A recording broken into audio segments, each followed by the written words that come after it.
हाँ जी भाइयों और भाइयों की छोटी छोटी प्यारी प्यारी प्यारी प्यारी बहनों, फर्स्ट ऑफ ऑल सारे भाइयों और सारे भाइयों की बहनों को रक्षाबंधन की हार्दिक शुभकामनाएं।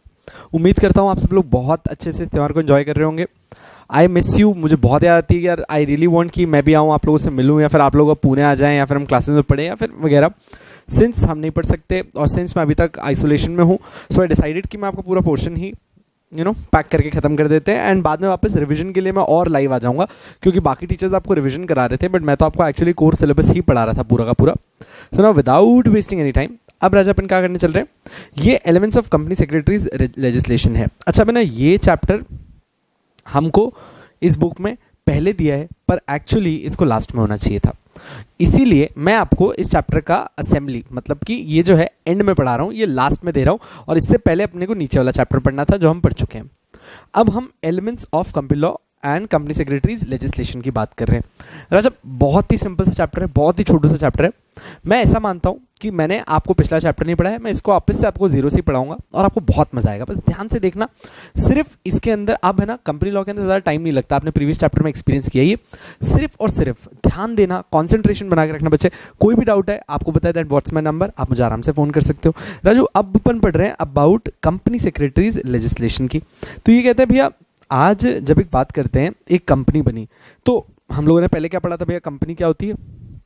सर आप ही बता दो क्या होती है, मजा आ जाएगा। इसी बात का पैसा है भैया। हम लोगों ने, मैंने आपको एक रफली पहले सिखाया था कि भैया कंपनी का मतलब होता है, a company is a separate legal entity. Company क्या होती थी? एक सेपरेट लीगल एंटिटी होती थी। यानी कि जैसे कि अपन नॉर्मल अलग अलग बिजनेस की बात करते थे, जैसे कि एक बिजनेस होता है सोल प्रोप्राइटरशिप। सोल प्रोप्राइटरशिप का मतलब क्या होता है बेटा? सोल प्रोप्राइटरशिप का मतलब होता है सर, जब एक सिंगल बंदा अकेला बिजनेस करे हम उसको सोल प्रोप्राइटर कहते थे। फिर हम लोगों ने नेक्स्ट बात करी थी भैया पार्टनरशिप क्या होती है। आपने बताया था सर, जब अलग अलग इंडिविजुअल साथ में आके मिलके काम करें हम उसको पार्टनरशिप बोलते थे। और उसके बाद आप लोगों को मैंने पूरा कंपनी स्ट्रक्चर समझाया था। इफ़ यू रिमेंबर, कंपनी हमने कैसे कैसे डिस्कस किया था कि भैया इसका डीमेरिट उसका मेरिट, इसका डीमेरिट उसका मेरिट, हमने कंपनी के ऊपर बात की थी। अब अच्छा एक बात समझना, a company is a separate legal entity, मतलब एक company in the eyes of law, in the eyes of law is completely एक अलाइव एंटिटी, मतलब हम इसको जिंदा मानते हैं, हम इसको जिंदा मानते हैं। तो यहां पे हमको क्या समझ में आ रहा है when I am saying that हम इसको जिंदा मानते हैं? इसका मतलब है कि भाई लॉ ये कंटेम्पलेट करता है, लॉ ये मानता है कि this company has all the rights of a normal citizen, a normal natural person. खाली इसके कुछ राइट्स वैसे नहीं है जैसे बाकी नेचुरल पर्सन को मिलते हैं। सर क्या एक कंपनी वोट कर सकती है? To which I have ever told you कि भैया देखो, सिटीजनशिप एक्ट कहता है that the right to vote is only given to natural person. इसीलिए हम लोग कंपनी को अलाइव तो मानते हैं पर हम कंपनी को आर्टिफिशियल पर्सन बुलाते हैं भैया, कि लॉ की नजरों में जिंदा है, एक्चुअली थोड़ी जिंदा है। अच्छा कितना भी बोल लो कि कंपनी लॉ की नजरों में जिंदा है, it is alive in the eyes of law, अगर आपको याद हो तो मैंने आपको पूरी एक डेफिनेशन लगाई थी that a company is an artificial person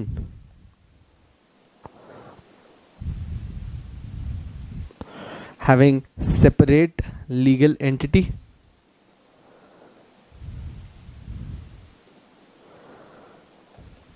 with perpetual succession,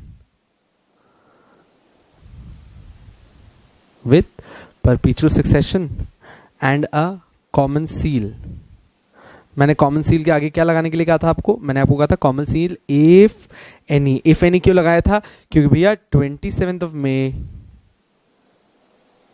2018 में अमेंडमेंट आया था जिसने 2015 था क्या? ठीक है, वैसे अपने डेट से कोई फर्क नहीं पड़ता। कंपनी लॉ में अमेंडमेंट आया था कि अब कॉमन सील रखना आपकी चॉइस है, अगर आपको कॉमन सील रखना है तो रखिए, नहीं रखना तो क्या करना था? अब आप सबको याद आ जाना चाहिए सर, कहीं भी कंपनी के दो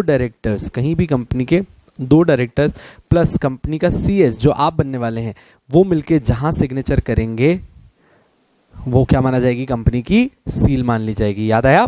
आ गया sir. So company is an artificial person with separate legal entity having separate legal entity with perpetual succession and common seal if any, and last में मैंने आपको लिखाया था which has the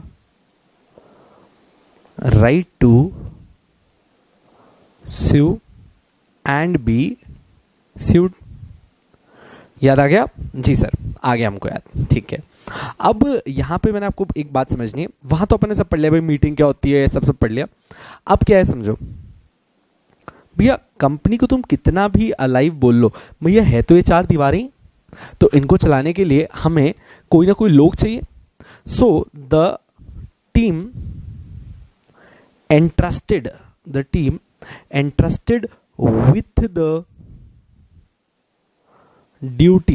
the duty to manage the affairs of the company. The team entrusted with the duty to manage the affairs of the company is known as board of directors.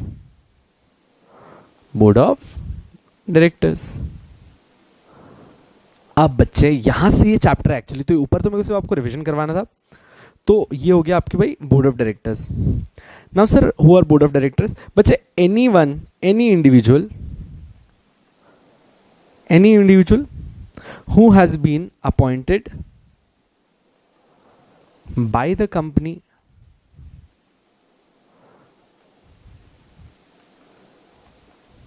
in the AGM. Any person appointed by the company in the AGM.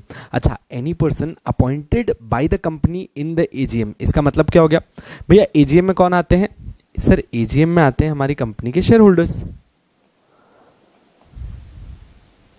So share holders जिसको vote करके, share holders यानी कि हमारे जो company के owners हैं, जिनको vote करके अपॉइंट करते हैं, हम उनको क्या बुलाते हैं? डायरेक्टर बुलाते हैं। पर बच्चे इनका सिर्फ एक रिक्विजिट होता है जो मेन आपको याद रखना है, that anyone who wishes to become a director, must have a din। दिन का मतलब क्या होता है बेटा? दिन का मतलब होता है director identification number.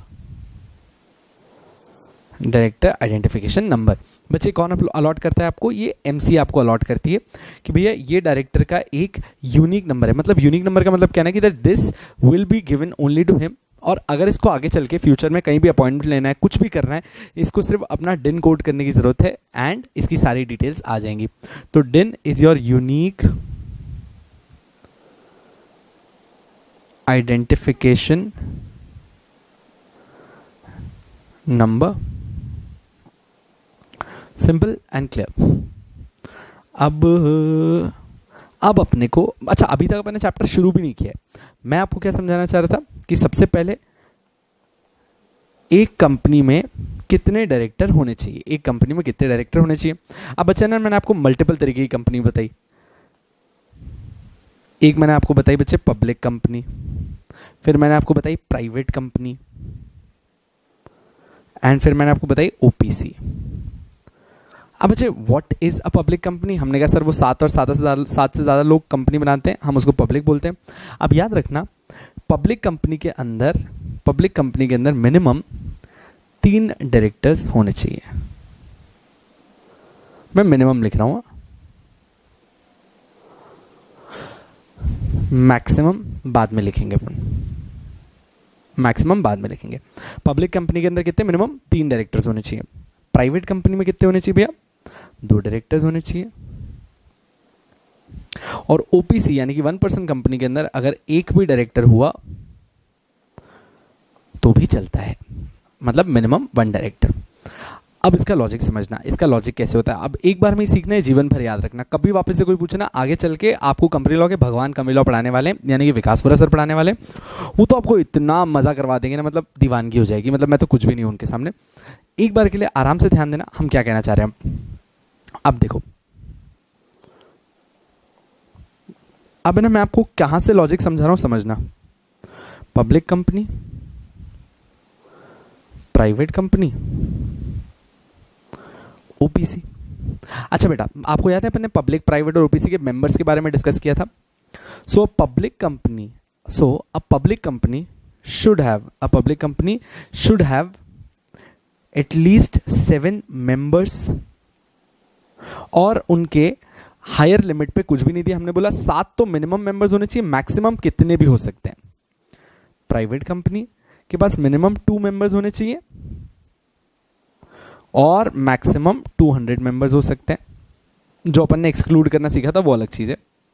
And OPC के अंदर 1 मेंबर होना चाहिए और मैक्सिमम भी 1 ही हो सकता है, जाहिलों। ठीक है, अब बात समझना। सर अब डायरेक्टर से मेंबर्स पे क्यों आ गए, समझ आएगा, इधर से लॉजिक है बेटा। अब रूल क्या कहता है, that the company shall state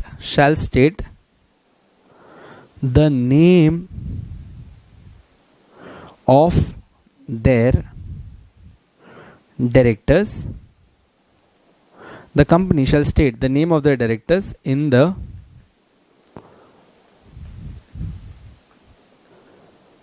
I'm so sorry AOA of the company.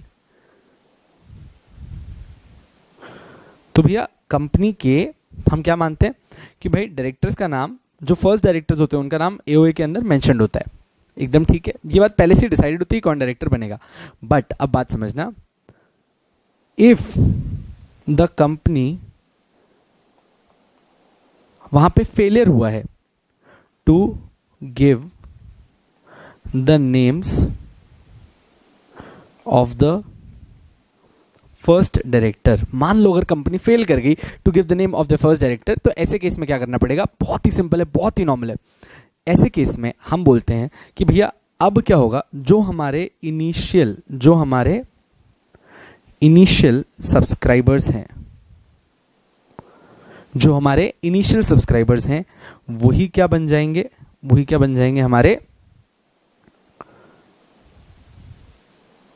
Director बन जाएंगे। बड़ा सिंपल सा पॉइंट था, कोई इतनी मेहनत की बात नहीं थी। अब सर ये कब तक डायरेक्टर रहेंगे, नेक्स्ट, या फिर आप उसको सब्सिक्वेंट भी बोलते हो, सब्सिक्वेंट एजीएम तक। वहां पे शेयर होल्डर्स फिर आएंगे और नए डायरेक्टर अपॉइंट कर लेंगे। पर एक बार कंपनी को तो चलाना है, डायरेक्टर्स की तो जरूरत है, तो आपके इनिशियल सब्सक्राइबर ही आपके डायरेक्टर बन जाते हैं। अब हमने सवाल पूछा, sir ideally how many directors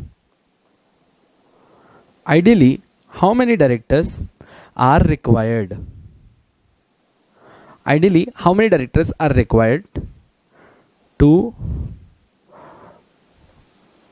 make a perfect board? कितने लोगों की जरूरत है कि हमारा एक परफेक्ट बोर्ड बनेगा?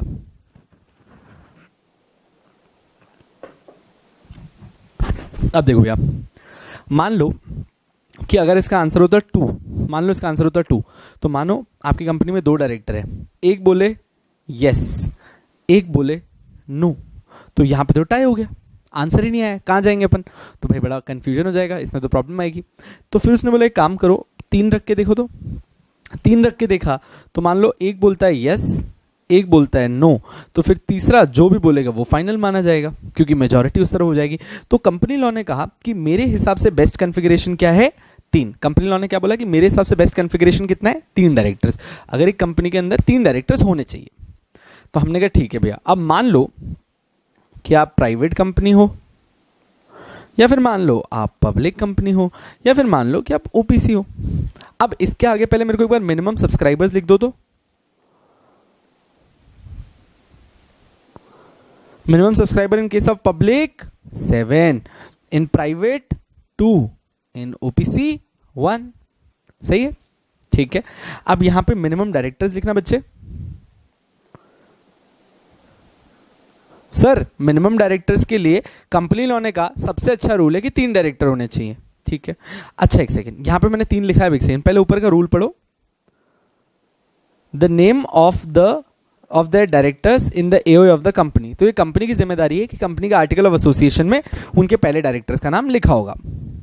अगर आप फेल कर गए तो आपके इनिशियल सब्सक्राइबर्स ही आपके डायरेक्टर बन जाएंगे। ठीक है, अब मान लो मैं यहाँ पे 3 3 3 लिख दूं, मान लो मैं यहाँ पे 3 3 3 लिख दूं, तो एक लॉ क्या बोल रहा है कि आपके इनिशियल सब्सक्राइबर्स ही आपके डायरेक्टर बन जाएंगे, और एक लॉ बोल रहा है कि प्राइवेट कंपनी में 2 सब्सक्राइबर हुए तो भी चलता है। दोनों लॉ एक दूसरे को कॉन्ट्राडिक्ट नहीं कर रहे। अगर आप ये कह रहे हो कि आपके इनिशियल सब्सक्राइबर्स ही आपके डायरेक्टर बन जाएंगे, let's say that this is a private company who had only 2 independent directors, I'm so sorry, 2 subscribers, अगर वो 2 subscribers आपके मिनिमम डायरेक्टर भी बन गए तब भी 3 पे नहीं पहुंचेंगे, तो आपका ये लॉ बनाने का मतलब ही खराब हो गया। तो कंपनी लॉ ने कहा हाँ यार बात तो सही है। तो हम सबको 3 कंपलसरी नहीं करते, क्योंकि भाई पब्लिक बड़ी कंपनी होती है, प्राइवेट ओपीसी फिर भी कंसिडरेबली छोटी कंपनीज होती हैं। ऑल्दो ऐसा जरूरी नहीं कि प्राइवेट कंपनी छोटी हो, but this is what we say. तो कंपनी लॉ ने कहा कि भैया एक बात बताओ, कैसे इस लॉ को बचाएं, कैसे इसको सही करें। तो किसी विद्वान ने इनको सजेशन दिया कि भैया एक काम करो ना, ऊपर तो 3 ही रहने दो, क्योंकि वो पॉसिबल है, क्योंकि इनके पास 7 लोग हैं, 7 में से कोई भी 3 को ये लोग डायरेक्टर बना लेंगे। पर जब प्राइवेट में ऐसा भी हो सकता है कि सिर्फ 2 ही डायरेक्टर्स हों, तो इधर मिनिमम डायरेक्टर्स की लिमिट भी कितनी सेट करो, 2 सेट करो। और जब आपको पता है कि ओपीसी के अंदर एक ही बंदा सब्सक्राइबर होता है, तो यहाँ पे मिनिमम लिस्ट भी कितनी, मिनिमम रिक्वायरमेंट ऑफ डायरेक्टर्स भी कितनी सेट करो, 1 सेट करो। तो अब आपको समझ में आ रहा है क्यों 1, क्यों 2 और क्यों 3 का आइडिया है इसके अंदर। आगे समझ में सर, बहुत ही बढ़िया। तो सर अब हमको ये तो समझ में आ गया that in a company if it is a public minimum 3 directors, in a private minimum 2 director. अच्छा, कोई मेरे से ये मैसेज मत करना sir what if private company के पास 5 सब्सक्राइबर्स हुए तो, नहीं 5 हुए तब भी कोई बात नहीं। लॉ ने आपके लिए मिनिमम रिक्वायरमेंट क्या दी है, 2 ही दी है। आपको पांचों को डायरेक्टर बनाना है, हमको दिक्कत नहीं है। मिनिमम कितना बनाना पड़ेगा, 2 बनाने पड़ेंगे। लॉजिक क्लियर है, very simple, very easy to understand. I am pretty sure आपको समझ में आ रहा होगा। यार आप लोग ऐसे एक दूसरे अपन बात नहीं करते ना, आई फील सो डिमोटिवेटेड। मुझे पता ही नहीं पड़ता मेरे बच्चों को समझ में आ रहा है कि नहीं आ रहा, बट आई एम श्योर आ ही रहा होगा यार। तो ये हो गए 3 2 1। अब एक ही चीज जो गुरु मंत्र याद रखना, चाहे पब्लिक हो, चाहे प्राइवेट हो, चाहे ओपीसी हो, इसमें मैक्सिमम नंबर ऑफ डायरेक्टर्स 15 हो सकते हैं। मैक्सिमम नंबर ऑफ डायरेक्टर्स 15 हो सकते हैं। सर ये maximum number of directors 15 OPC में कैसे होगा, it is a 1 person company. आप भी ना सर, ओपीसी में एक ही डायरेक्टर हो सकता है। अबे लल्लुओं, उसने 1 पर्सन कंपनी का है, 1 डायरेक्टर कंपनी नहीं का है। ओपीसी के अंदर डायरेक्टर्स हो सकते हैं, ओपीसी के अंदर जितने चाहिए उतने डायरेक्टर्स हो सकते हैं, कोई तकलीफ की बात नहीं है। तो इसीलिए याद रखना 15 डायरेक्टर्स तीनों की मैक्सिमम लिमिट है। अरे सर हमारा काम बढ़ता जा रहा है, हमको और पैसों की जरूरत है, हम लोग को और काम करने का, तुम काय को लिमिट लगाता है 15 डायरेक्टर की, हमको और लोग चाहिए। रखो ना, नाराज काय को होते, चिल्लाते काय को, चिल्लाता काय को है, और चाहिए ना। एक काम कर, एक जनरल मीटिंग बुलाओ, एक कंपनी की जनरल मीटिंग बुलाओ, और उस जनरल मीटिंग के अंदर शेयर होल्डर्स को बुलाओ। शेयर होल्डर्स आ गए आपके सारे, आ गए सर, आ गए सारे शेयर होल्डर्स आ गए। शेयर होल्डर्स को बोलो कि हमको क्या पास करना है, एक रेजोल्यूशन पास करना है। हमको क्या पास करना है, रेजोल्यूशन। रेजोल्यूशन मतलब आप सब लोगों से परमिशन लेनी है। अच्छा बेटा, कितने तरीके के रेजोल्यूशन होते हैं, 2 तरीके के रेजोल्यूशन होते हैं। एक होता है बच्चे ऑर्डिनरी, एक होता है ऑर्डिनरी रेजोल्यूशन, और दूसरा होता है special resolution. What is ordinary resolution, what is ordinary resolution? आपने कहा सर बड़ा ही सिंपल है। ऑर्डिनरी रेजोल्यूशन का मतलब होता है जब more than 50% of the votes are in favour, more than 50% of the votes are in favor of the proposal, तो हम उसको बोलते हैं ordinary resolution. And when more than 75% of the votes are in favor of the proposal, हम उसको क्या बोलेंगे sir, हम उसको बुलाएंगे स्पेशल रेजोल्यूशन। सही है, ठीक है। सर अभी हमको कौन सा रेजोल्यूशन पास करना है बेटा? अब आपको कंपल्सरी स्पेशल रेजोल्यूशन पास करना है। अब स्पेशल रेजोल्यूशन पास करके अगर आप चाहें तो अपने number of directors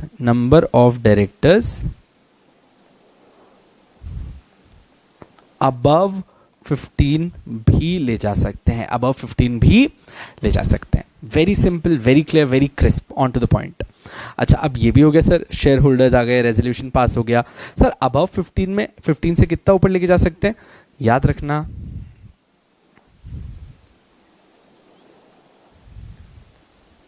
there is no upper limit. Sir तो अपने को जितने चाहिए उतने डायरेक्टर बिठाएंगे। अरे लल्लू, तुम्हारा ही तो पैसा जाएगा, ज्यादा बैठा के करोगे क्या? डायरेक्टर्स को पेमेंट कहां से होता है? डायरेक्टर्स को पेमेंट कहां से होता है?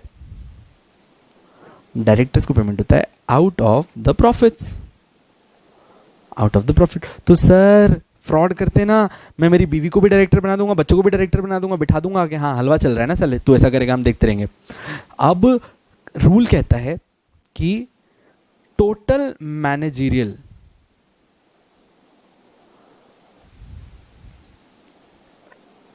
रेम्युनरेशन, यानी कि सारा पैसा मिलाकर जो आप साथ अपने डायरेक्टर्स को, पूरे डायरेक्टर्स, बोर्ड ऑफ डायरेक्टर्स को देने वाले हो ना, total managerial remuneration shall not exceed 11% of the net profit. Maximum कितना जा सकता है? 11% जा सकता है, हाईएस्ट है। मतलब अगर कंपनी ने 100 करोड़ कमाया तो वो 11 करोड़ डायरेक्टर्स में बांटेगी। अब तुम डायरेक्टर्स बढ़ाओगे पर 11 करोड़ लिमिटेड ही रहेगा। तुम 100 डायरेक्टर कर लो, पैसा बढ़ता जाएगा। तुम 10 डायरेक्टर रखोगे, पैसा ज्यादा होगा। तो हमेशा याद रखना, ज्यादा डायरेक्टर करने से तुम्हारा ही लॉस है। तो इसलिए कंपनी अननेसेसरली ज्यादा डायरेक्टर्स अपॉइंट नहीं करती, जितनी रिक्वायरमेंट है उतनी करती है। लो भैया, ये भी आ गया हमको समझ में, कोई दिक्कत ही नहीं है। अब मेरे को यार आपने बहुत अच्छा लिख लिया यार, काफ़ी अच्छा। अगर आप लोगों ने सारा चार्ट मेरे साथ बनाया है तो यू कवर्ड गुड यार। अब मैं आप लोगों के सामने कुछ एक छोटी सी एक पॉइंट और लिखने जा रहा हूं जो I think is very important. Sir suppose there is a great dancer in the name of Vikas Vora. He has got डिन। डिन क्या होता था सर? डायरेक्टर आइडेंटिफिकेशन नंबर, जो उसको एमसीए ने दिया है। एमसीए क्या? Ministry of corporate affairs. ये डिन उसका क्या था? यूनिक आइडेंटिफिकेशन नंबर था, जिससे उसकी पहचान बनती है।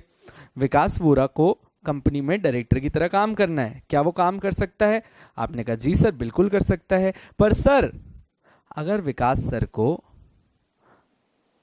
मल्टीपल कंपनीज में, विकास सर को मल्टीपल कंपनीज में डायरेक्टर का रोल प्ले करना है, तो सर वो कैसे करेंगे? मल्टीपल कंपनीज में डायरेक्टर का रोल प्ले करना है तो बहुत ही सिंपल है सर। ऐसे केस में आपको यह बात याद रखनी है कि एक डायरेक्टर सिंगल गो में 20 कंपनी के अंदर डायरेक्टरशिप दे सकता है। मतलब एक सिंगल इंसान 20 कंपनियों में डायरेक्टरशिप दे सकता है। पॉइंट एकदम very simple, clear, easy to understand. जी सर बिल्कुल इजी है। सर पर ये 20 बहुत ज्यादा नहीं हो जाएगा? इसीलिए इसको क्या बोला गया है। पर एक चीज ध्यान रखनी है, आप 20 कंपनीज में डायरेक्टरशिप दो, पर हम नहीं चाहते कि आप ज्यादा बड़ी बड़ी कंपनीज में भीड़ बसट करो। तो याद रखना, प्लीज इस रूल को आराम से सुनना। Out of these 20 companies, not more than 10 companies be public। मतलब कि आपको हमने 20 कंपनीज की लिमिट दी है, पर याद रखना इस 20 कंपनीज के अंदर आप ज्यादा से ज्यादा सिर्फ 10 पब्लिक कंपनीज के अंदर काम कर सकते हो, उससे ज्यादा नहीं। This brings us to another point and very important point to understand. Please इसका लॉजिक समझना, बहुत ही प्यारा सा लॉजिक है। So now if you are a director, आप 20 प्राइवेट कंपनीज में डायरेक्टरशिप होल्ड कर सकते हो क्या? हमने बोला कोई दिक्कत नहीं, करो ना 20 प्राइवेट कंपनीज में directorship hold, that's pretty normal for us. क्योंकि रूल क्या बोलता है कि वो चाहे तो वो 20 प्राइवेट कंपनीज का डायरेक्टर बनने दिक्कत नहीं है, पर out of the 20 companies where he is willing to, out of the 20 companies where he is willing to hold directorship, maximum 10 can be public, maximum 10 can be public. बस समझ में आ गया, मगज में आ गया। चलो बहुत तुमको ब्लैक बोर्ड पे खेल दिया। आप देखो, who is a director? Director means a director appointed into the board of directors of the company. वाह मेरे भाई, वाह भाई वाह। आपको कभी कोई पूछे डायरेक्टर की डेफिनेशन, तो बोलना डायरेक्टर वो होता है जो बोर्ड ऑफ डायरेक्टर्स में अपॉइंट होता है। कोई आपसे पूछे बोर्ड ऑफ डायरेक्टर्स क्या बोलते हैं, क्या होते हैं, तो बोलना जहां पे सारे डायरेक्टर्स बैठते हैं उसको हम बोर्ड ऑफ डायरेक्टर्स बुलाते हैं। खत्म। Now maximum and minimum number of directors तो आते ही हमको। सर प्राइवेट कंपनी में मिनिमम 2 डायरेक्टर्स होने चाहिए, मैक्सिमम 15। सर पब्लिक कंपनी में मिनिमम 3 डायरेक्टर्स होने चाहिए, मैक्सिमम 15। सर ओबीसी में मिनिमम 1 डायरेक्टर होना चाहिए, मैक्सिमम 15। समझ लगा भाऊ? हाँ जी। If at all company wishes to raise it beyond 15, अगर कंपनी को 15 से ऊपर जाना है तो क्या करना था? Sir special resolution, it shall do so by passing a special resolution in the general meeting of the company. Is it simple? Very clear, very easy to understand. हाँ जी सर बिल्कुल सिंपल है। सर डायरेक्टरशिप्स भी आपने सिखाया था, don't forget 20 में से मैक्सिमम 10 पब्लिक। चलो भाऊ, an individual can be a director in 20 companies which shall also include alternate directorship. What is alternate directorship? alternate directorship अपने को यहाँ पे इतना ज्यादा नहीं दिया, तो अपन भी थोड़ा सा ही पढ़ेंगे इसके अंदर। ये विकास सर हैं। मैं ना पहले आपको ऑल्टरनेट डायरेक्टर सिखा देता हूं ताकि आपको याद रहेगा कि यार ऑल्टरनेट डायरेक्टर अपने पोर्शन नहीं है, पर सीख लो, क्योंकि अब इन लोगों ने एक वर्ड यूज किया है।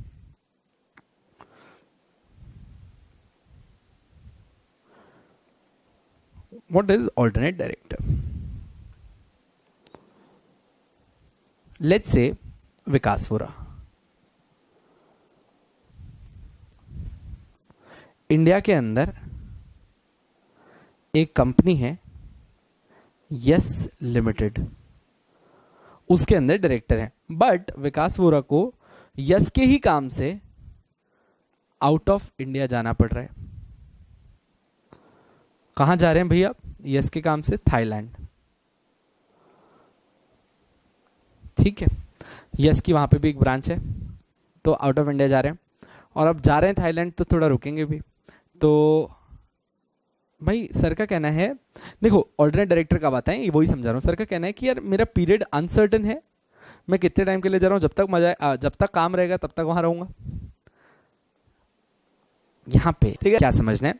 अगर विकास सर आउट ऑफ इंडिया जाते हैं फॉर मोर देन 3 months, तो ऐसे केस में पीछे कोई इंडिया में भी तो उनका काम संभालने के लिए चाहिए यहां पे। तो विकास सर ने बोला जब तक मैं नहीं आता ना तब तक चिराग छोटरानी को आप यस लिमिटेड का डायरेक्टर बना दो। चिराग छोटरानी को आप यस लिमिटेड का डायरेक्टर बना दो। Simple sweet very clear, yes it is. अब आप चिराग छोटरानी को यस का डायरेक्टर बना दो, पर सिर्फ कितना, खाली जब तक मैं नहीं हूं तब तक के लिए। तो एक्चुअली वो सिर्फ मेरा एक ऑल्टरनेट है, और जिस दिन मैं वापस आऊंगा वो सिर्फ मेरा एक ऑल्टरनेट डायरेक्टर है, और जिस दिन मैं वापस आऊंगा उस दिन चिराग हट जाएगा अपने आप। इसको बोलते हो बेटा ऑल्टरनेट डायरेक्टरशिप। तो अब अपन क्या कहना चाह रहे थे कि हमने जो आपको टोटल डायरेक्टरशिप की लिमिट दी थी 20, उसमें से 10 क्या हो सकती है? पब्लिक। उसमें 10 क्या हो सकती है? पब्लिक हो सकती है। और एक और चीज, जब हम 20 की गिनती कर रहे हैं तो उसमें अगर किसी बंदे ने ऑल्टरनेट डायरेक्टरशिप होल्ड कर रखी है, हम उसको भी काउंट करते हैं, हम उसको भी काउंट करते हैं। Simple sweet very clear, yes sir. देखो, an individual can be a director in 20 companies which shall also include alternate directorship. This is MCQ बेटे। Out of these 20 he cannot be a director in more than 10 public limited companies. Already पता था आपको, बहुत ही बढ़िया sir. The members of a company may, by passing a special resolution, specify any lesser number of companies in which a director of a company must act as director.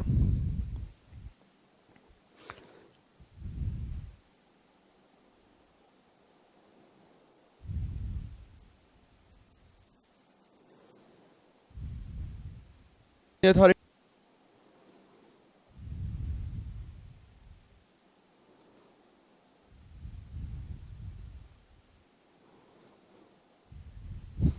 Yes limited.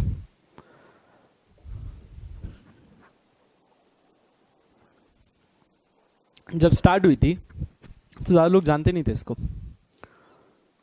तब इन लोगों ने एक director को appoint किया था यहाँ पे, चिराग। मतलब यार क्या आदमी है, मतलब अलग लेवल। चिराग को अपॉइंट किया, तब यस लिमिटेड कोई इतना खासा चलता नहीं था। चिराग आया, चिराग ने कहा भैया देखो मैं यस लिमिटेड में तो हूँ, पर मेरी बाकी और 15 कंपनीज में भी डायरेक्टरशिप है, is it okay with you?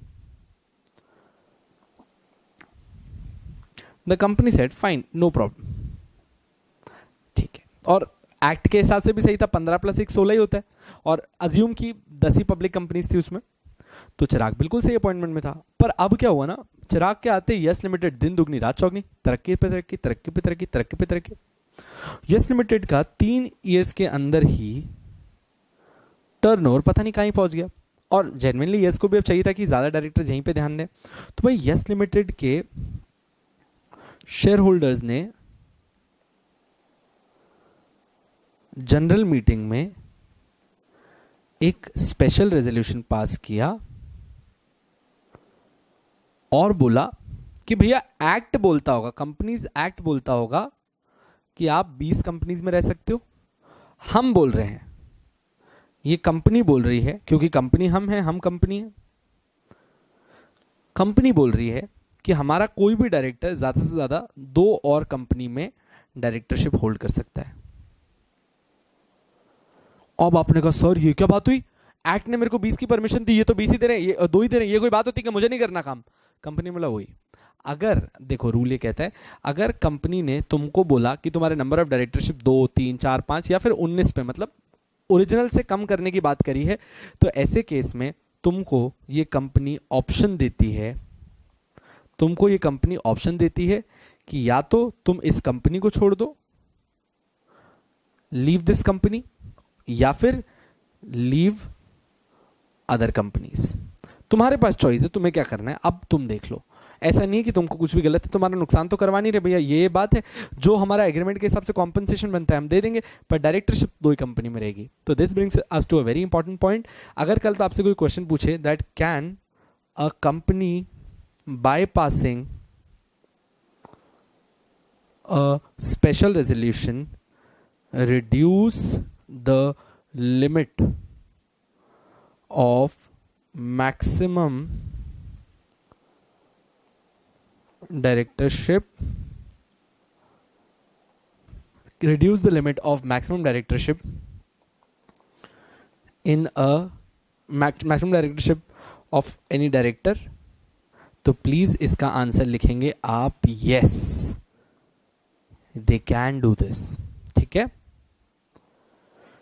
So the members of a company may bye passing a special, बच्चे ने याद रखना स्पेशल है कि ऑर्डिनरी, कल वो ये भी पूछ सकते हैं that the limit of directorship can be reduced by passing which resolution, तो हमने याद रखना है by passing a special resolution. तो this is MCQ, 10 public limited वाला is MCQ.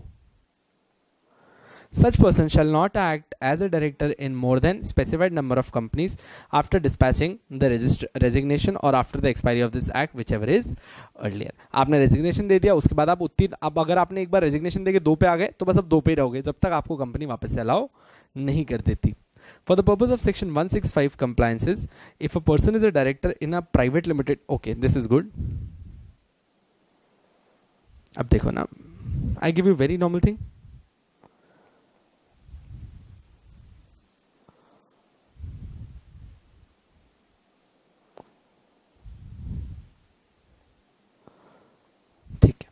What is a holding company? एक कंपनी जब दूसरी कंपनी में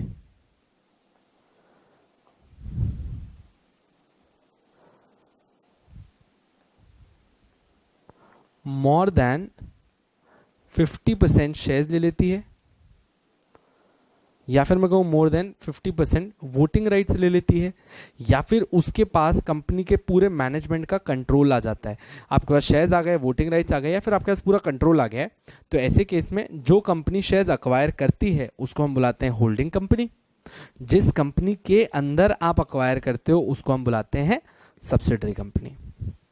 अब देखो, हमेशा याद रखना कि मान लो आपकी होल्डिंग कंपनी पब्लिक कंपनी है और आपकी सब्सिडरी एक प्राइवेट कंपनी है, तो याद रखना, इसका ये रूल याद रखना, that if a public company acquires a private company, सिर्फ यही रूल है, दूसरा उल्टा रूल मत सीखना। If a public company acquires private company, that private company shall be deemed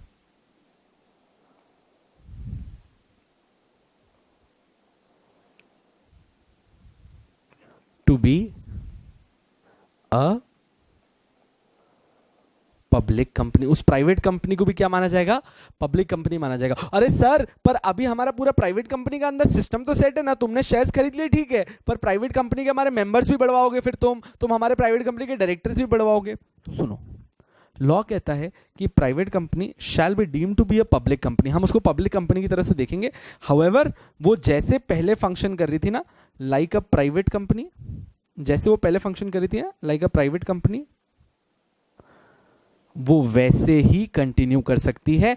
बस लॉ की नजरों में हम उसको कैसे ट्रीट करेंगे?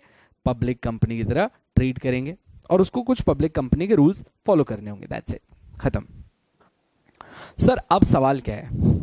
मान लो ABC लिमिटेड, बच्चे लिमिटेड लगाए मतलब पब्लिक कंपनी है, एंड XYZ प्राइवेट लिमिटेड, बच्चे प्राइवेट लिमिटेड लगाए मतलब प्राइवेट कंपनी है। ABC limited is the holding मतलब क्या sir? More than 50% of the shares, voting right या कंट्रोल है हमारे पास इस कंपनी में, तो ABC becomes the holding company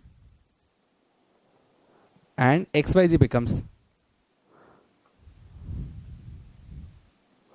the subsidiary company. XYZ becomes the subsidiary company. Now try to understand what I'm trying to raise out here is that ABC is public, XYZ is private, but once ABC becomes the holding of XYZ, in the eyes of law,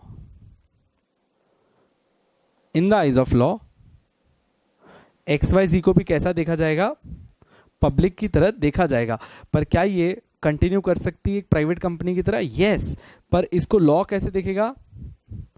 as a public company. तो सवाल क्या उठता है कि अगर कोई directorship इस company में लेता है, मतलब अगर कोई बंदा इस कंपनी का डायरेक्टर है, तो हम क्या मानेंगे कि ये डायरेक्टर प्राइवेट कंपनी का डायरेक्टर है, क्योंकि भाई कंपनी काम तो प्राइवेट कंपनी की तरह ही कर रही है, या फिर ये पब्लिक कंपनी का डायरेक्टर है क्योंकि लॉ की नजरों में तो ये पब्लिक है? क्या मानेंगे? तो रूल ये कहता है कि भैया जो लॉ की नजरों में है ना वही हमारी नजर है। यानी कि अगर एक बंदा, any director works in a private company which is a subsidiary of a public company, in such a case,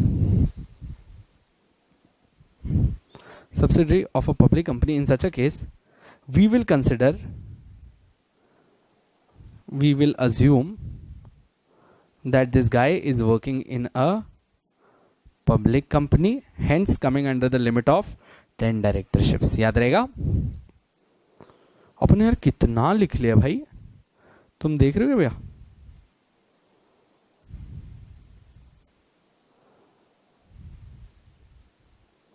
आज तो आपको मैंने बहुत लिखा दिया यार।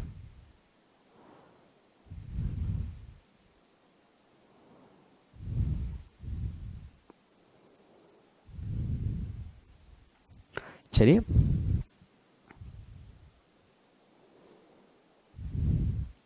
for the purpose of section 165 compliance, if a person is a director in a private limited company which is a subsidiary of public, he will be considered director of a public limited company. If a person accepts an appointment, अच्छा अब सीधी बात है, अगर आप लोग इन rules के उल्लंघन करोगे या फिर उल्लंघन करके उससे ज़्यादा कंपनीज में डायरेक्टरशिप होल्ड कर लोगे तो आपके ऊपर फाइन लगेगा। कितना फाइन लगेगा? 5,000 रुपये। पर बढ़ बढ़ के वो फाइन 25,000 तक का भी हो सकता है. I want you guys to remember this fine. This can be MCQ. So, if a person accepts an appointment of a director in contravention of the above mentioned provision, मतलब 20 से ज़्यादा या फिर 10 से ज़्यादा public companies, he shall be punishable with a fine which shall not be less than 5,000, but which may extend to 25, कम से कम 5,000 fine, बढ़ बढ़ के 25 फॉर एवरी डे. एक ही बार का नहीं है, रोज का फाइन. जब तक तू नंबर ऑफ डायरेक्टरशिप कम नहीं कर देता तब तक रोज तेरे ऊपर 5,000 से लेके 25,000 के बीच में फाइन चलता ही रहेगा per day after the first day from which the contravention continued. ठीक है, आ जाओ. अच्छा, अब ये पॉइंट टू बी नोटेड बड़ा सिंपल है बच्चे. देखो, हर कंपनी के अंदर एक डायरेक्टर होना चाहिए. मतलब क्या बोल रहा हूँ, सुनना पूरा. हर कंपनी के अंदर एक डायरेक्टर होना चाहिए जो रेसिडेंट डायरेक्टर हो. क्या हो? रेसिडेंट डायरेक्टर हो. अब बच्चे ना, रेसिडेंट का रूल कंपनी लॉ का नहीं है. रेसिडेंट कैसे बनते हैं वो इनकम टैक्स एक्ट में सिखाया जाएगा आपको. मैं अभी से आपको एक चीज़ बता देता हूँ. अगर आप किसी भी साल में हमारे यहाँ पे 182 डेज, हमारे देश में 182 डेज रहे हो, चाहे आप 10 दिन आए वापस चले गए, फिर 10 दिन आए वापस चले गए, फिर 10 दिन आए वापस चले गए, ऐसे करके भी अगर आप एक साल में हमारे पास 182 दिन रहे हो इन द प्रीवियस ईयर, तो हम आपको क्या मानेंगे? हमारा रेसिडेंट मानेंगे. एक साल के लिए हमारा रेसिडेंट मानेंगे. So every company shall have at least one director who has stayed in India for a total period of not less than 182 days in the previous calendar year. समझ में आया इसने 182 डेज क्यों बोला? क्योंकि कंपनी में एक डायरेक्टर क्या होना चाहिए? रेसिडेंट. और हम बच्चे एक सेकेंड सुनना, सिटीजन और रेसिडेंट अलग होता है. मैं इंडिया के अंदर पैदा हुआ हूं, मेरे माँ बाप भारतीय हैं, मैं इंडियन सिटीजन हूं. पैदा होके मैं आउटसाइड इंडिया चला गया, मैं फिर भी इंडियन सिटीजन हूं. मैं फिर भी इंडियन सिटीजन हूं, पर अब मैं बाहर रहता हूं, इसीलिए मैं इंडियन रेसिडेंट नहीं हूं. मैं इसीलिए इंडियन रेसिडेंट नहीं हूं. इसीलिए तुम मेरे को NRI बुलाते हो, नॉन रेसिडेंट बट इंडियन, क्योंकि मैं बाहर रहता हूं. तो सिटीजनशिप आपको बाय बर्थ मिलती है, जबकि रेसिडेंटशिप अगर आप इंडिया में स्टे करते हो तब मिलती है. इंडिया में स्टे करते हो तब मिलती है. कितना टाइम स्टे करते हो? 182 डेज. उन लोगों ने ऊपर क्या बोला है? That every company shall have one director who has stayed in India. मतलब वो तुमसे रेसिडेंट डायरेक्टर मांग रहे हैं. और एक डायरेक्टर रेसिडेंट कैसे बनेगा? अगर वो पिछले साल में हमारे पास कम से कम 182 डेज रहा हो तब. Simple, sweet, very clear, very easy. Now appointment of first director. जल्दी बता दो, अपॉइंटमेंट ऑफ फर्स्ट डायरेक्टर क्या था? Sir, appointment of first director is given under the article of association. The company recommends the name of those directors. और अगर company ने नाम नहीं दिए तो आपने बताया था कि जो हमारे इनिशियल सब्सक्राइबर्स होते हैं ना, वही क्या बन जाते हैं? हमारे फर्स्ट डायरेक्टर्स बन जाते हैं. याद है क्या? The name of the first director is generally mentioned in the articles. Articles here means article of association. हाँ जी भाई और बहनों, ध्यान दीजिएगा. If no names are mentioned, अगर कोई भी नाम नहीं लिखे हैं तो the subscriber to MOA and AOA who are individuals, यानी कि जो हमारे सब्सक्राइबर्स हैं, shall be deemed to be the first directors of the company. अब यहाँ पे एक छोटी सी चीज ध्यान रखनी है आपको. जो आपके सब्सक्राइबर हैं, और कौन से सब्सक्राइबर्स? आपके इंडिविजुअल, जिंदा व्यक्ति, इंडिविजुअल्स जो आपके सब्सक्राइबर्स हैं, वो बन जाएंगे आपके first director of the company. याद है? अच्छा सर, वो कब तक रहेंगे? Till the next subsequent AGM. In case of an OPC, अच्छा OPC है तो पहले उसके AOA में नाम लिख दो, या तो कौन डायरेक्टर बनेगा. और अगर कुछ नहीं लिखा है तो the sole member shall be treated as the first director. And if a director is not appointed by such company, वो सोल मेंबर ही उस कंपनी का डायरेक्टर माना जाएगा. Next up, the term of such director shall be up to the date of the first. बेटा इसको AGM कर लेना, जनरल मीटिंग नहीं, AGM कर लो ऑफ द कंपनी. आप कब तक रहेंगे? जब तक नेक्स्ट AGM नहीं हो जाती मेरे भाई. सर, जनरल प्रोविजन भी हमको ऑलरेडी आते हैं क्या? क्यों नहीं आते हैं? मैं बोल रहा हूं ऐसे कैसे नहीं आएंगे तुमको. So every director shall be appointed by the company in the general meeting. Every director shall be appointed by the company in the general meeting. DIN is compulsory for appointment as director. पता है आपको already. अब देखो तीसरी condition क्या, अपन क्या पढ़ रहे हैं? हम provision regarding the appointment of directors पढ़ रहे हैं. तो हमने बोला डायरेक्टर्स अपॉइंट कहां होते हैं? AGM में होते हैं. जनरल मीटिंग मतलब AGM. DIN is compulsory. डिन याद है क्या था? Director identification number, unique identification number. Third, the person to be appointed as a director shall submit a declaration to the effect that he is not disqualified to act as director. भैया company बोल रही है, क्या ये मेरी जिम्मेदारी है? Company बोल रही है क्या ये मेरी जिम्मेदारी है कि मैं बैठ के माथा फोड़ी करूँ कि तू क्वालिफाइड है या नहीं है? नौकरी तेरे को चाहिए ना, तो तू बता।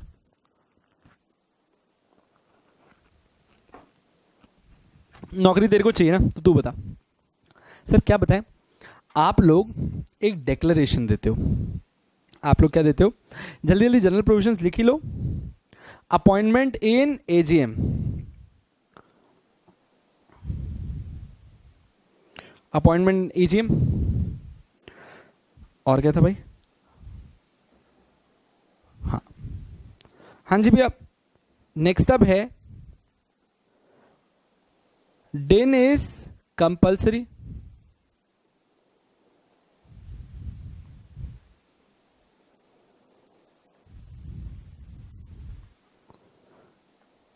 एक तो अपॉइंटमेंट एजीएम है, डिन इज कंपल्सरी। डिक्लेरेशन, डिक्लेरेशन का मतलब क्या होता है सर? डिक्लेरेशन का मतलब होता है डायरेक्टर आपको साइन करके लिख के देता है that he is not disqualified. What do you mean by he is not disqualified?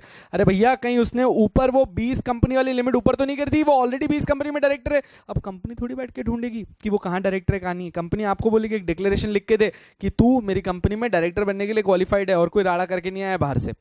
तो बोलता है ठीक है भैया मैं लिख के देता हूँ, कोई तकलीफ नहीं है। So the person to be appointed as a director shall submit a declaration to the effect that he is not disqualified to act as a director. Fourth, a consent to act as a director shall be filed in form DIR-2। अब देखो ये form आपको रट के रखना है, DIR-2 और DIR-12। अब देखो सबसे पहला एजीएम अपॉइंटमेंट होता है। एजीएम अपॉइंटमेंट करते वक्त आपके पास डिन होना चाहिए। थर्ड चीज, आप डिस्क्वालिफाइड नहीं होने चाहिए। अब फोर्थ में अगर मान लो कि हमने तो आपको अपॉइंट कर रहे हैं, आपका भी तो कंसेंट होना चाहिए। तो आप DIR-2 के अंदर, डायरेक्टर DIR-2 के अंदर लिख के देता है that he is wishing to be the director of the company. So a consent of the director to act as director DIR-2 में मिलता है। The company shall file DIR-12 with the ROC intimating the appointment of director within 30 days from the date of appointment along with DIR-2। अब देखो भैया fourth क्या है? Consent. ऊपर declaration था कि वो क्वालिफाइड है डायरेक्टर बनने के लिए, फिर वो कंसेंट देता है। बच्चे कंसेंट किस में दिया जाता है? DIR-2 में डायरेक्टर गिव कंसेंट।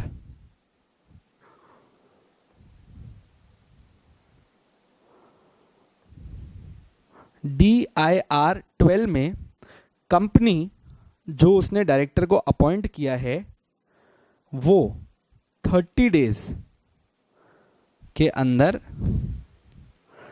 ROC को इंटीमेट करती है कि उन्होंने किसको अपॉइंट किया है। और जब वो ये DIR-12 फाइल कर रही होती है वो साथ में DIR-2 की कॉपी भी ROC को देती है ताकि ROC देख सके कि डायरेक्टर ने भी कंसेंट दिया था। सर आपने जब कहा कि 30 डेज के अंदर, तो 30 डेज कहां से गिनने? 30 डेज गिनो from the date of appointment of that director. Simple है एकदम, बिल्कुल सिंपल है सर। नेक्स्ट, अब ना ये 5th और 6th पॉइंट, ये देखिए अपना कितना टाइम एग्जॉस्ट हुआ है अपना यार। आई थिंक लेक्चर लंबा गया है काफी, बट अब एक्चुअली यार ये सारे पॉइंट ही आपको इकट्ठे समझ में आएंगे। चलो एक 5 से 10 मिनट का और है, सीख ही लो, खत्म करते हैं। अब बच्चे क्या होता है ना, आप बोर्ड ऑफ डायरेक्टर्स की टीम बना लेते हो। अब देखो बोर्ड ऑफ डायरेक्टर्स में ना बच्चे 2 तरीके के डायरेक्टर्स होते हैं। ठीक है, 2 तरीके के डायरेक्टर्स होते हैं। अच्छा, एक होते हैं जो अपना फिक्स्ड टेन्योर लेके आते हैं, एक होते हैं जो अपना फिक्स्ड टेन्योर लेके आते हैं। फिक्स्ड टेन्योर मतलब कि वो अपॉइंट होंगे तो वो इतने साल के लिए आते हैं, आप उनको पहले निकालना चाहो तो निकाल दो, पर वो इतने साल के लिए आते हैं, फिक्स होता है उनका। जैसे whole time director, managing director, ये सब अपना फिक्स्ड टेन्योर लेके आते हैं। और एक होते हैं जो अपॉइंट होते हैं पर there is no fixed tenure कि वो कितने दिन के लिए आए हैं। तो आपने कभी है सर जो फिक्स्ड वाला है वो तो चलो भाई 5 ईयर्स के बाद रिटायर हो जाएगा, वो तो चाहिएगा 5 ईयर्स के बाद रिटायर हो जाएगा, पर ये जो नो फिक्स्ड टेन्योर वाले हैं उनका क्या? तो हम इनको बोलते हैं कि दीज आर डायरेक्टर्स, जिसको कंपनी ओवर द टाइम, जिनको companies over the time rotation करके रिटायर करती है। व्हाट इज रोटेशन करके रिटायर करती है, पहले वो समझो। अब एक सेकेंड, पहली बात कभी भी याद रखना, दो तरीके के डायरेक्टर्स होते हैं। ये जो फिक्स टेन्योर वाले होते हैं ये नॉन रोटेशनल डायरेक्टर्स होते हैं, नॉन रोटेशनल डायरेक्टर्स होते हैं।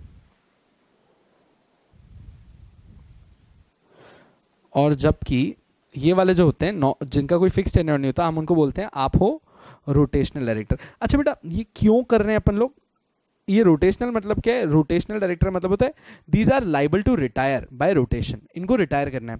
सर हमको रिटायर क्यों करना है? बेटा चाहे मोदी जी कितना भी अच्छा काम कर रहे हो, पर 5 साल में इलेक्शन तो होती है ना, हम एक बार उनको रिटायर करते हैं, फिर हम फिर से वोट कराते हैं। अगर वो फिर से जीत जाए तो वो फिर से आ जाए, नहीं जीते तो रहने देंगे।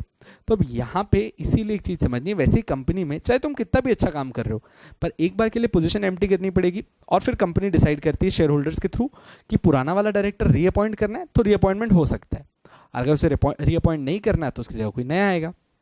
अब सीखने की क्या बात है कि कितने डायरेक्टर्स कंपल्सरीली रिटायर होते हैं, कितने रिटायरमेंट बाय रोटेशन में आते हैं, कैसे होता है। अब देखो, शांति से सुनना आराम से। Out of the total directors, total ये डायरेक्टर्स कौन से बेटा? ये रोटेशनल डायरेक्टर्स है ना, जो फिक्स टेन्योर वाले ना इनको नहीं गिनना, सिर्फ रोटेशनल डायरेक्टर्स गिनना है। So out of the total directors 2/3 are liable, 2/3 are liable to come under retirement by rotation, retirement by rotation. Out of the total rotational directors 2/3 को आपको रिटायरमेंट वाले रोटेशन में लेके आना है, निकालना नहीं है, रिटायर नहीं करवाना है, 2/3 को लेके आना है। अब देखना, out of that 2/3 rotational directors, जितने भी वो रोटेशनल डायरेक्टर्स आए ना, इनमें से 1/3 डायरेक्टर्स को, इनमें से 1/3 डायरेक्टर्स को आपको कंपल्सरीली रिटायर करना पड़ेगा। 1/3 डायरेक्टर्स को आपको कंपल्सरी रिटायर करना पड़ेगा। अब मैं इसको एक दूसरे एग्जांपल पे समझाता हूं। लेट्स से दैट एक कंपनी में टोटल डायरेक्टर्स हैं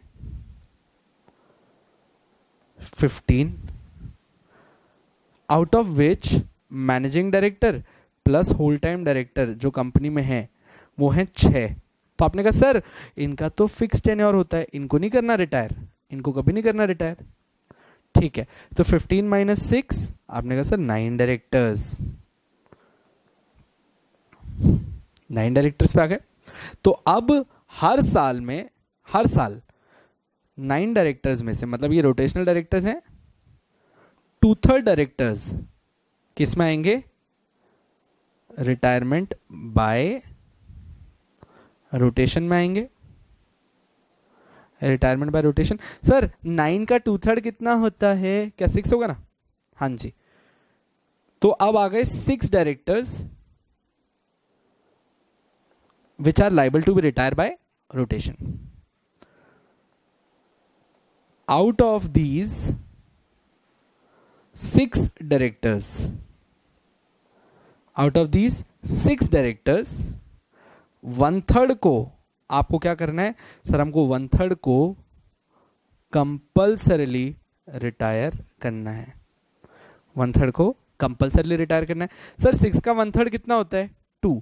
तो यानी कि इस साल जब कंपनी में 15 डायरेक्टर थे, जिसमें से 6 फिक्स टेन्योर वाले थे और 9 रोटेशनल डायरेक्टर थे, तो उसके 2/3 डायरेक्टर्स को हम पहले लेके आए रोटेशन में, फिर उन 2/3 में से हमने 1/3 को कंपल्सरी क्या कर दिया? रिटायर। 2 डायरेक्टर्स को कंपल्सरी क्या कर दिया? रिटायर कर दिया। ठीक है, बहुत ही सिंपल है सर, आगे समझ में। पर सर एक क्वेश्चन है,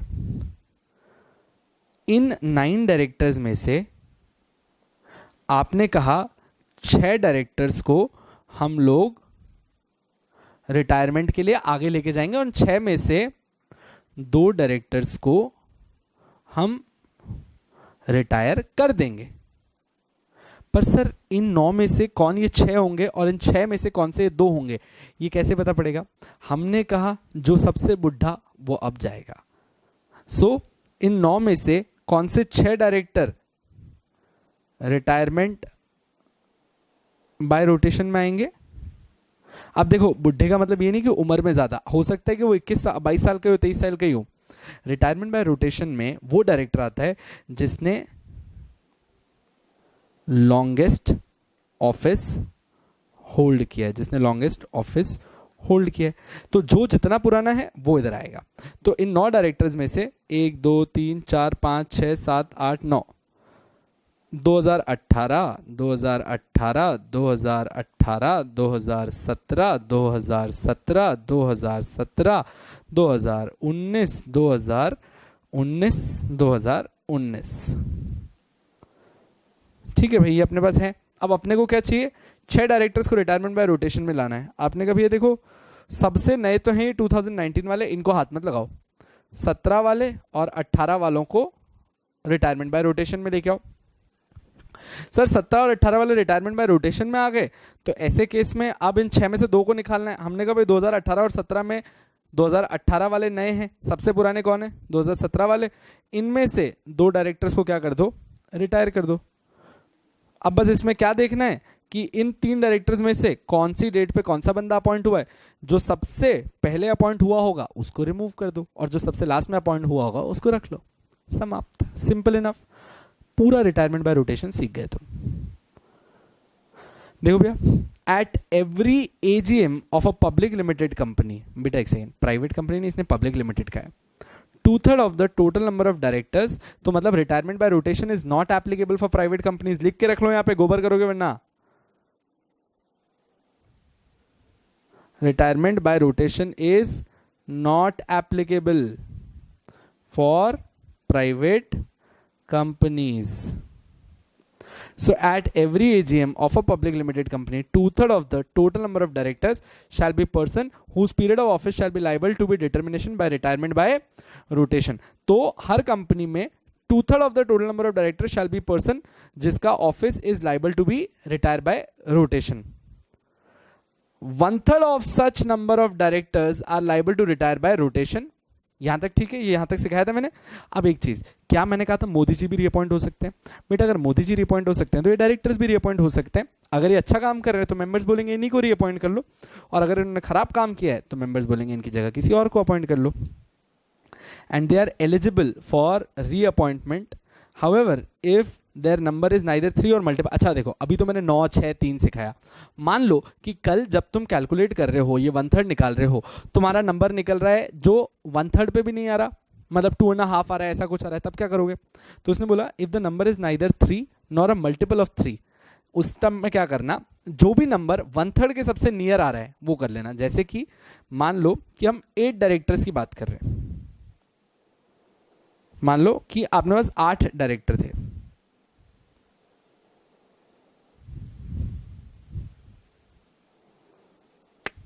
My pen has stopped working.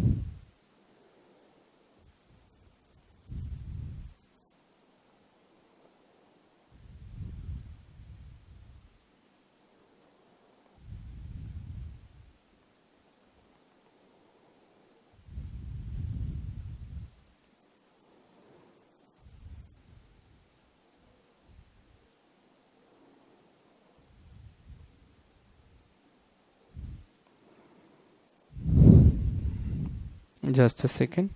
वैसे मतलब 8 का 2/3 निकाल लो, तो आपने अब देखो 8 का 2/3 निकालने जाओगे ना तो क्या होगा, अब वो 1/3 पे आएगा ही नहीं। मान लो आप 8 का आप 2/3 निकाल रहे हो, तो भैया निकालने गए,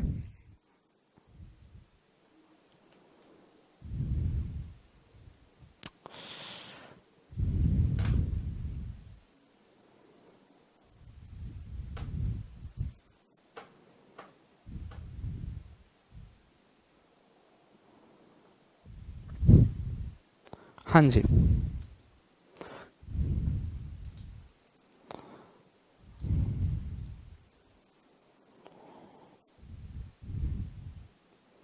हाँ जी, 8 का 2/3 निकाला तो आया 5.33, बस गए, 5.33 आ रहा है। तो फिर क्योंकि ये 0.33 उस तरफ नहीं इस तरफ जा रहा है तो इसको कंसिडर मत करो। 5 का निकालना है 1/3। अब जब आप 5 का 1/3 निकालने गए तो आ रहा है 1.666। अब ये भी सर आपने कहा तो ना 3 है ना 3 का मल्टीपल है, तो क्या करें, क्या ये 1/3 के मतलब 1.66 is closer to the 1/3 side, तो ऐसे केस में आपको 2 डायरेक्टर्स को रिटायर करना पड़ेगा। ऐसे केस में आपको 2 डायरेक्टर्स को रिटायर करना है। हैड इट बीन कि यहाँ पे 1.333 आता तो हम 1 डायरेक्टर रिटायर करते। Simple and clear enough? जी सर।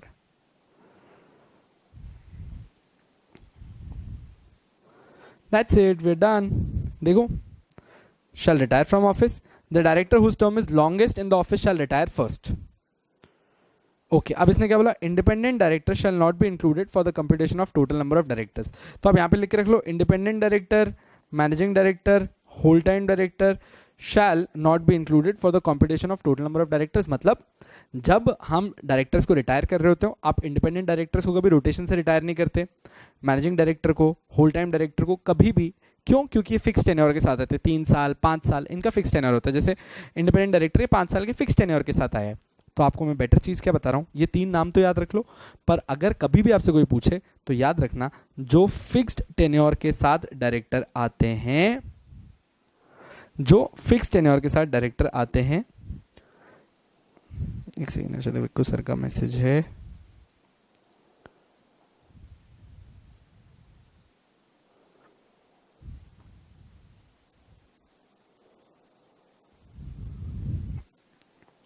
उनको कभी भी रिटायरमेंट बाय रोटेशन में नहीं लाया जाता, रिटायरमेंट बाय रोटेशन में नहीं लाया जाता। Simple, clear? जी सर। अब नेक्स्ट में अपन क्या करेंगे, एजीएम पढ़ेंगे, बोर्ड ऑफ डायरेक्टर्स पढ़ेंगे। बट आई होप यहां तक आपको अच्छे से समझ में आया है। ठीक है भैया, तो आई थिंक बहुत लंबा लेक्चर हो गया। हाँ जी यार, बहुत लंबा हो गया। इस लेक्चर में बैठने का आपका बहुत बहुत धन्यवाद। इसी तरीके से मिलते रहिएगा, जिंदा रहिएगा। जय हिंद, जय महाराष्ट्र।